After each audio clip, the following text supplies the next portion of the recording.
own a $500,000 home, Yep.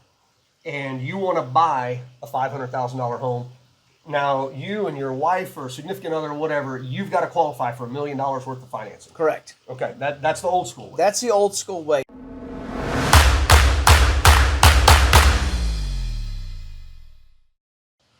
Guys, Chris Peshek, broker associate at Peshek Properties, and if y'all paid attention to my Facebook, YouTube, any of that stuff, you know that I own investment properties, short-term rental properties in Colorado. My wife and I and some business partners. So it makes sense that that's an investment strategy that I appreciate. It's real estate. I'm a big fan of real estate. Yeah. So I'm kicking off a new series where I'm going to sit down and talk to my buddy Chris Motal here, and we'll talk about what Chris does in a second. And a local short-term rental company here in Dripping Springs and really all of Central Texas. And we're going to talk about what does short-term rental investment look like from the lending perspective, from the management perspective, from maintenance perspective, returns. We're going to analyze properties. I'm going to show you properties in this series.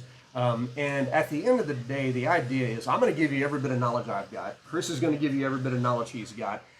Jody is going to give you every bit of knowledge she's got when we're going through this, and just to make you a more confident investor, because there's a lot of people, like, this is a real thing for a lot of people. Like they're like, oh, short-term rental, and for the last 3 or 4 years, it's been, when you Google what's the best way to make money in real estate, it's short-term rental. Like, that's the number one thing that pops up. Yeah. So that's what we're doing in this series. So let's jump into it here. I've got Chris Motal, Palm Lending. Chris, talk a little bit. Why do I have you on here? Well, that's a great question. It's because I do short-term rental financing. And you make good coffee. I make good coffee. I use a Rudamaya. But no, that's really what it comes down to. It's the financing game is very different on a short-term rental than it is your home. Traditional financing for primary residence. Even second home financing is different, right?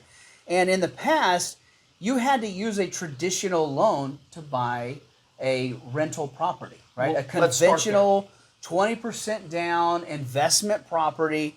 That's just how it was, right? And that was the banks looked at, and the investors looked predominantly at you, right? It was your income. I was going to say, how do you qualify for a home? Did you have enough income to cover your current expenses of the house that you own, and do you have enough money coming in to cover a rental property in the event that you have a tenant that doesn't pay or whatever happens, right? So if you've got to buy if you own a $500,000 home, and you want to buy a $500,000 home, now you and your wife or significant other or whatever, you've got to qualify for $1 million worth of financing. Correct. Okay, that's the old school way. That's the old school way, and it's been like that for forever, right? I mean, since the beginning of mortgage. And on top of that, if they knew that you were buying this as an investment property, you have to do that, plus you have to have 20% down, plus you have to have reserves if shit hits the fan. Correct. Yep. A lot of those,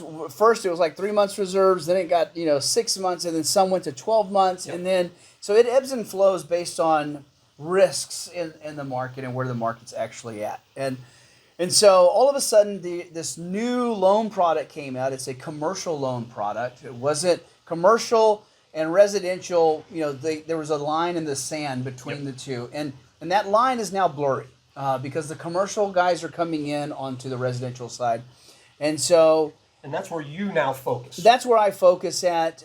And so it's a commercial loan. It's really what it is. It's a business purpose loan. If you're going to go out and buy a warehouse condo, it's the same type of thing. Same type of thing. That's right. So, but the business purpose loans, the commercial loans, it's not about you, the buyer, right? It's not about you, the borrower, and your financials. It's about the property. Does the property financially make sense, right? Will it pay the bills? Will it pay for itself? Yeah.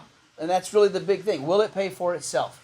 And so if it does, great.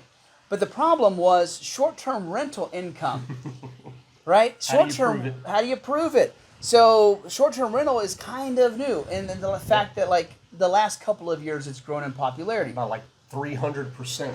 Yeah. That the number of properties has grown in the last 3 years. Yep. That's incredible.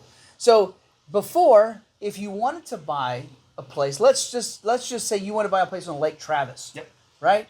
and you wanted to rent that house out to people that were doing trips to Lake Travis from wherever they're from to enjoy the lake. Okay, yes, you'd have to put the 20% down. It would all be on your personal financials, whether you could qualify for the house, and then you couldn't count the income, the rental income, right?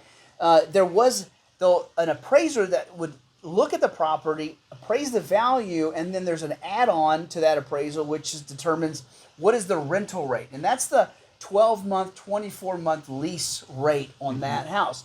But that wasn't ever included in the calculations. Right. Like you had to have that done, but they only took stock in it if it was the numbers were off. Yep. Right. So yeah, it didn't do you any good. It only hurt you. It only could hurt you, really. Yeah. So it kind of sucks, right? But then this whole new business purpose commercial loan came in. They care about the property. They care about how it's going to cash flow, right? And they know that you're not going to use it for long-term, 12-month, 24-month leases. They know you're going to put it on VRBO or Verbo, as it's now called, or Airbnb or whatever, right? They know you're going to short-term rental the place. So unless, at first, when they came out with these, some properties didn't have any history, right? Yeah. Because some guy, a gal, are selling their house on Lake Travis that they've been living in. There is no history of short-term rental income. So a lot of these investment companies that were first on the scene, they're like, well, we can't count the short-term rental income because there's no proof of short-term rental. It's not property specific. Yeah. And so we're not happy with that. So things kind of got a little fuzzy for a few months, and then finally someone grew the cojones and said, forget it. I'll take a look at the financials that Airbnb provides, right? Or what VRBO will provide, and we'll take that into consideration. There was a small lender who realized that there was money to be made filling a market void, and now here we are. Here we are. So then everybody jumps on board, right? So now all it takes is one. Everyone's like, oh, well, that makes sense. Let's do it that way. So then now everybody does it that way, for the most part. It's still kind of percolating through. Not everybody's doing it, but we're getting there. And so now it's all about just down payment, right? It's 20% down is the minimum. Most people are doing 30%. There's a huge difference between 20, 25, and 30%. And we'll talk about that on the next video. Yeah, we'll talk about that on the next video. But for the most part, the common denominator that we've come to understand is you really need to put 30% down. Okay. That's really just the bottom line.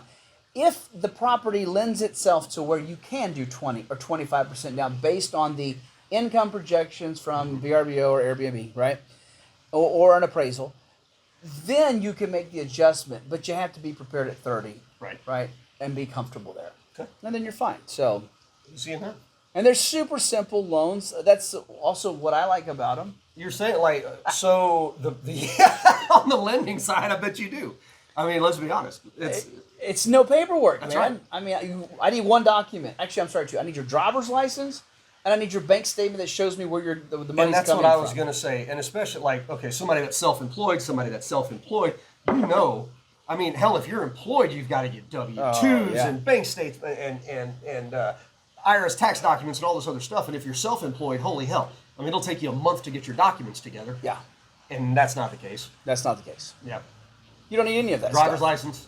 Driver's license, and show me where the money's coming from. And it doesn't even matter where it's from. It could be a trust account. It could be your business account. It could be, honestly, it could be cash that you just deposited in the bank. No one cares because it's about the property itself and does it cash flow, right? There you go. I think that's a good place to wrap up on the first one. Guys, the thing is, I'm in real estate. I want to sell you a house. Okay, I deal in Central Texas. That's why I'm doing this here. Yep. Chris can lend. How many states can you lend in on this right now? Well, it's all 50 states. You can lend in all 50 now for a short-term loan. Yep. It's a commercial loan. So it's a all different set of rules. Okay. Yeah. So at the end of this, when you figure, this is something for me, if it's in Texas, you're going to come to me. If it's outside of Texas, you're still going to come to me because I've got realtors everywhere. Yeah. But Chris is going to do your loan on this whole thing if you don't have cash. But I would still say, even if you got cash, why not leverage this into 3 properties instead of 1? Absolutely. I mean, that's the way my numbers work. That's the best way to do it. All right. Here we go. We'll catch you on the next one.